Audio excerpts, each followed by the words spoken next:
Ag-reply na pa lang kanya. Araw-araw ba yan? Wala nakita din. Pwede ganun kayaman. Sa tingin mo araw-araw ba yun? Wala. Hindi, wala nang dumako sa sahig. Panay sa ulo ng mga tao. Yan po, yung mga nanood daw ng Snow.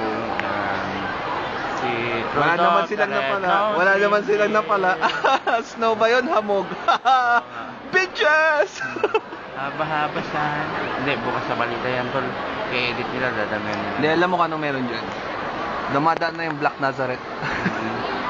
Oo. Yan po, nandyan po si Juan. Oo. Parang Holy Week. Akala nyo maraming tao sa Manila? Marami talaga. Pati dito, marami na rin. Ano? Sisik-sik kayo, no? Pupunta-punta kayo, no? Pa-traffic-traffic ko. Pa-traffic-traffic pa kayo, no? Anong napala nyo? Eh, di wala. Di nyo ako ginaya. Naglakad na lang pababa. Nagbabibrate yung pan eh. Nagbabibrate yung sa may port, ay sa 6th floor ng Portabaga kanina.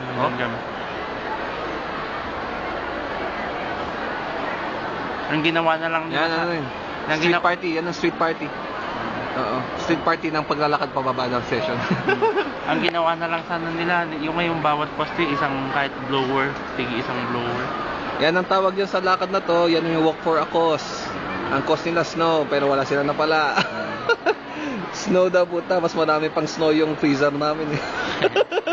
Kaskasing ko lang yung freezer namin, meron na. Pero puso, siyempre, yung mga tao naman di man kitwan. Parang gusto talaga nila maka-experience ng Christmas na may snow. Oh shit. Pangkalat to, DJ lang, mali yung ginawa nung buwan. Sabi nga nung boss, si Kuya Butch, kuha na lang ng styrofoam, tapos yung electric pan namin dito sa bintana. Mas maganda pa nga yun, yung bilog-bilog ngayon na. Ano gawin natin?